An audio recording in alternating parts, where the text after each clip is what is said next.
Hello students and welcome to this video. In today's video we are going to start with the next topic, that is voltage regulator.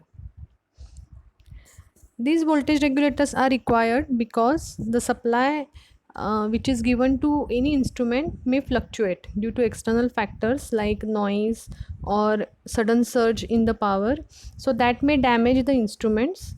So whenever we give supply which is DC supply, we need to use a regulator so that if fluctuations are there, if sudden surge is there, it will protect the further instruments.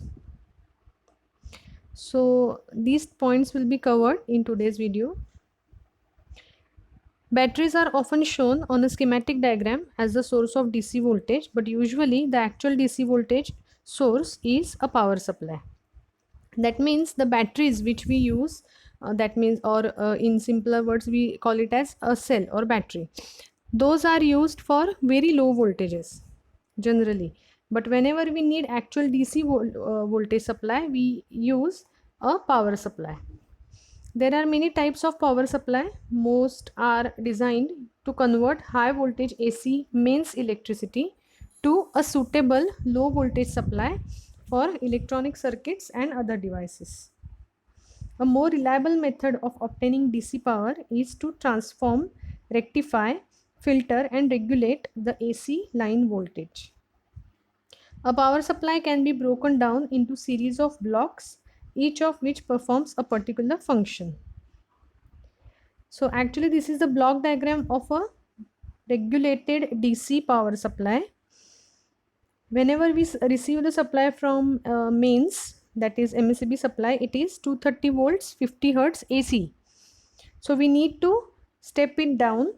So we use a step down transformer, and we have already studied the function of step down transformer. It will reduce the voltage amplitude.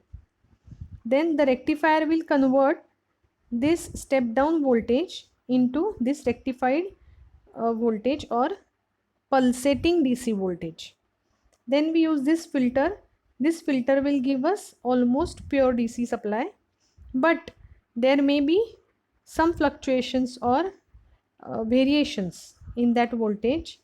So this regulator will completely remove the ripples, completely remove the surges, and it will protect by giving the complete pure DC supply to the load. So in this way we connect these blocks one after the other, and this is the complete block diagram of regulated DC power supply.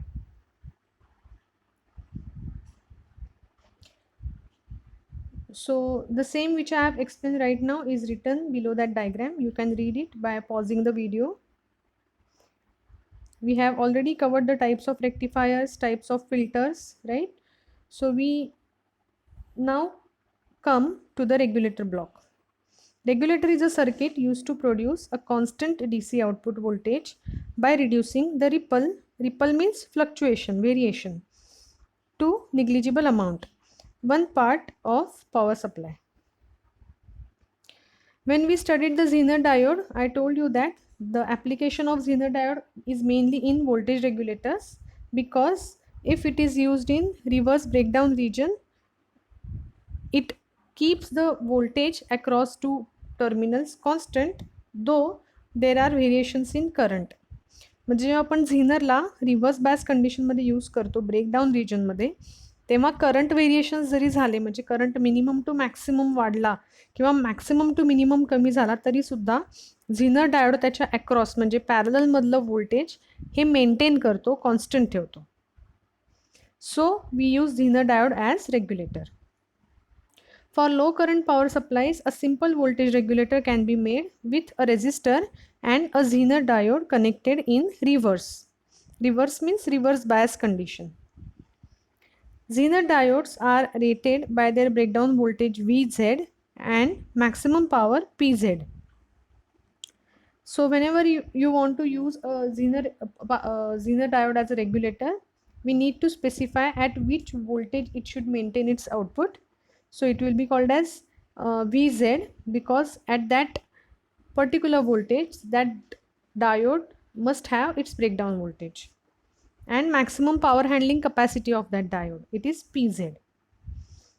If you see in the diagram, you can observe that the positive supply is connected to cathode. See here, this is the cathode of Zener. The positive supply is connected to this cathode through this resistor, and this anode is connected to the ground, and across this diode, in between these two ends, we get fixed output voltage that is equal to Vz. So this is the simplest voltage regulator we use. So when we are talking about voltage regulation, there are two basic categories or two regulations that must be monitored. First is line regulation and the second is load regulation. The purpose of line regulation is to maintain a nearly constant output voltage when the input voltage varies. That means when the input voltage has fluctuations, when it contains some surges or peaks, the output should be protected from these fluctuations. So we need to keep output voltage constant if there are variations in input supply, and that regulation is line regulation. Similarly, the purpose of load regulation is to maintain a nearly constant output voltage when the load varies. That means the output voltage is given to load. The load may be any instrument, it may be any component, or it may be any type of circuit. Okay, so whenever there is variation of load conditions, that means the load current may vary, load power may vary, right?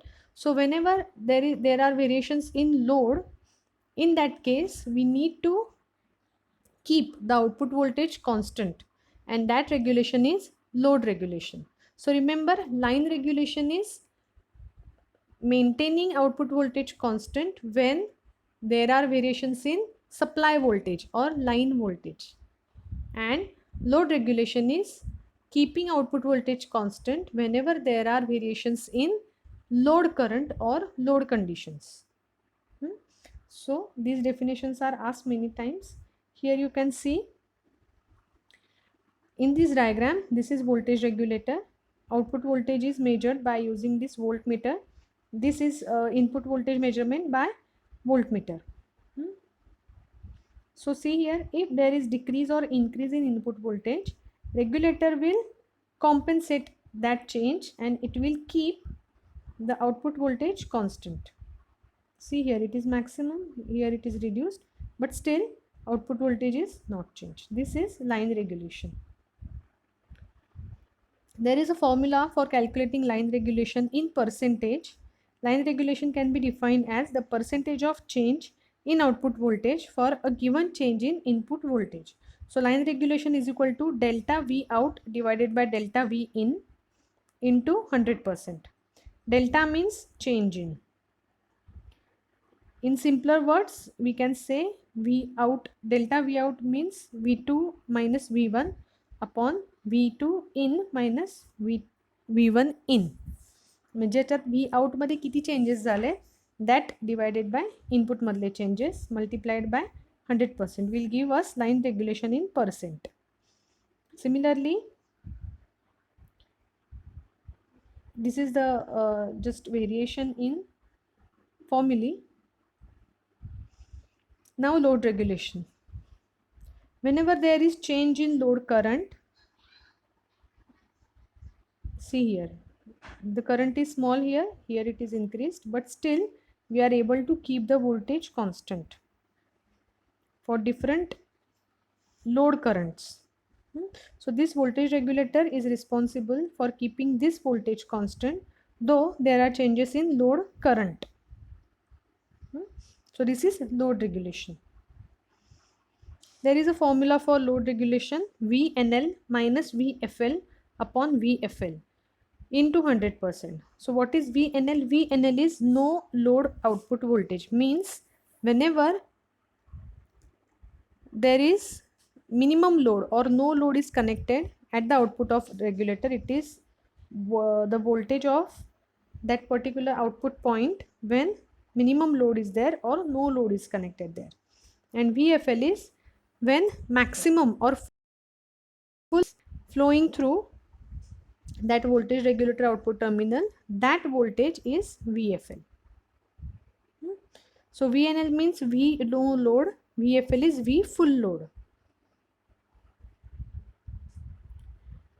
Okay, so I will skip this diagram because it is not there in your syllabus. We will just go to the type of regulators.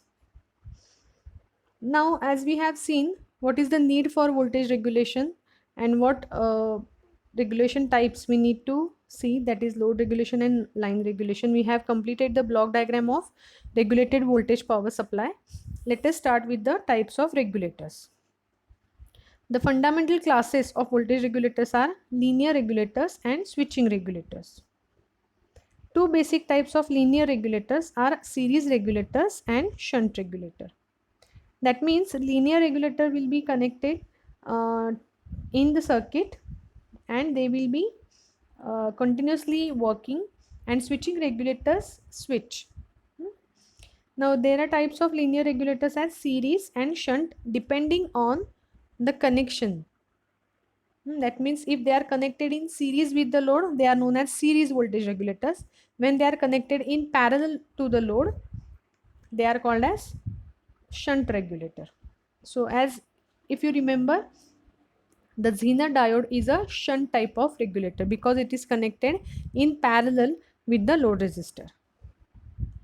The series regulator is connected in series with the load and shunt regulator is connected in parallel with the load. Here we connect the Zener diode in reverse bias condition.